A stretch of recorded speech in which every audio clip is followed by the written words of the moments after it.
नमस्कार दोस्तों, आज हम जानेंगे दुनिया की सबसे पुरानी लैंग्वेजेस के बारे में। ये लैंग्वेजेस सदियों से चली आ रही हैं और इनके जरिए इंसान ने अपनी स्टोरीज, अपने थॉट्स, अपने ड्रीम्स सब कुछ एक्सप्रेस किया है।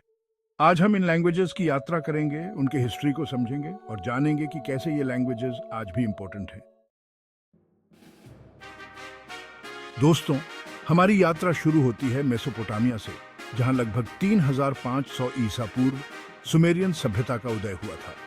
सुमेरियन लैंग्वेज दुनिया की सबसे पहली लिखी गई लैंग्वेजेस में से एक मानी जाती है। इस लैंग्वेज को लिखने के लिए क्यूनिफॉर्म लिपि का इस्तेमाल होता था, जो कि मिट्टी की गोलियों पर बनाई जाती थी। हमें सुमेरियन सभ्यता के बारे में बहुत कुछ उनके द्वारा छोड़े गए इन रिकॉर्ड से ही पता चला है। कल्पना कीजिए, हजारों साल पहले लिखी गई ये लिपि आज भी हमें उस समय के लाइफ के बारे में बता रही है। हमारा अगला पड़ाव है प्राचीन मिस्र, जहां लगभग 3200 ईसा पूर्व हायरोग्लिफिक्स लिपि का जन्म हुआ। चित्रलिपि के रूप में जानी जाने वाली इस लिपि में चित्रों और सिंबल्स का इस्तेमाल करके शब्दों और साउंड्स को दर्शाया जाता था। मिस्र के पिरामिड्स और मंदिरों की दीवारों पर आज भी हमें ये अद्भुत लिपि देखने को मिलती है। समय के साथ मिस्र में कॉप्टिक लैंग्वेज का विकास हुआ, जो आज भी मिस्र के ईसाई समुदाय द्वारा बोली जाती है। यह प्राचीन मिस्र की लैंग्वेज से जुड़ाव का एक जीता जागता उदाहरण है। मेसोपोटामिया वापस आते हैं, जहां सुमेरियन सभ्यता के बाद अक्कादियन सभ्यता का उदय हुआ। अक्कादियन लैंग्वेज एक सेमिटिक लैंग्वेज थी, जो कि उस समय पूरे मेसोपोटामिया में फैल गई थी। यह लैंग्वेज भी क्यूनिफॉर्म लिपि में लिखी जाती थी। अक्कादियन लैंग्वेज का प्रभाव इतना ज्यादा था कि यह कई सदियों तक मेसोपोटामिया की मेन लैंग्वेज बनी रही। इस लैंग्वेज में लिखे गए ग्रंथ हमें उस समय के व्यापार, लॉ और कल्चर के बारे में बहुमूल्य जानकारी प्रदान करते हैं। चैप्टर 4, तमिल, दक्षिण भारत की शास्त्रीय भाषा। अब हम आते हैं भारत, जहां तमिल लैंग्वेज का जन्म लगभग 2500 साल पहले हुआ था।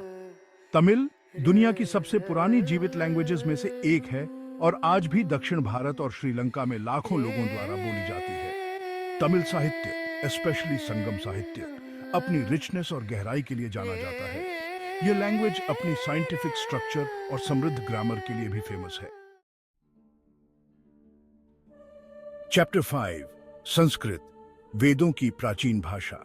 भारत की एक और महान लैंग्वेज है संस्कृत, जिसका जन्म लगभग 3500 साल पहले हुआ था। संस्कृत हिंदू धर्म, बौद्ध धर्म और जैन धर्म सहित कई भारतीय धर्मों की रिलीजियस लैंग्वेज है। वेद, उपनिषद, रामायण, महाभारत जैसे महान ग्रंथ इसी लैंग्वेज में लिखे गए हैं। संस्कृत लैंग्वेज का प्रभाव भारतीय फिलॉसफी, आर्ट, म्यूजिक और साहित्य पर आज भी देखा जा सकता है। चैप्टर 6, चीनी, चित्रलिपि का अद्भुत संसार। हमारी यात्रा अब हमें पूर्व की ओर ले जाती है, जहां चीन में लगभग 3500 साल पहले चीनी लैंग्वेज का जन्म हुआ था। चीनी लिपि दुनिया की सबसे पुरानी और सबसे कॉम्प्लेक्स लिपि प्रणालियों में से एक है, जिसमें हजारों चित्रलिपि का उपयोग किया जाता है। चीनी लैंग्वेज और कल्चर का प्रभाव पूर्वी एशिया के कई देशों पर पड़ा है। आज भी यह दुनिया की सबसे ज्यादा बोली जाने वाली लैंग्वेज है। चैप्टर 7, हिब्रू, इतिहास और आस्था की भाषा।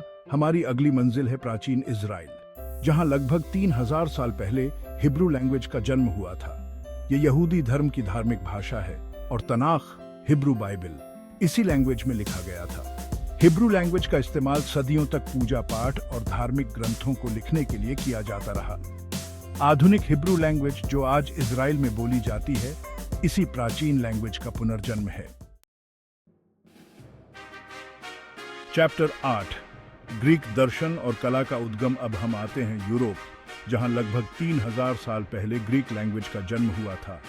प्राचीन ग्रीस पश्चिमी सभ्यता का उद्गम स्थल माना जाता है और ग्रीक लैंग्वेज ने फिलॉसफी, साइंस, गणित, आर्ट और साहित्य के क्षेत्र में महत्वपूर्ण योगदान दिया है। सुकरात, प्लेटो, अरस्तु जैसे महान फिलोसोफर्स ने इसी लैंग्वेज में अपने विचार व्यक्त किए थे। ग्रीक लैंग्वेज का प्रभाव आज भी अंग्रेजी सहित कई यूरोपीय लैंग्वेजेस में देखा जा सकता है।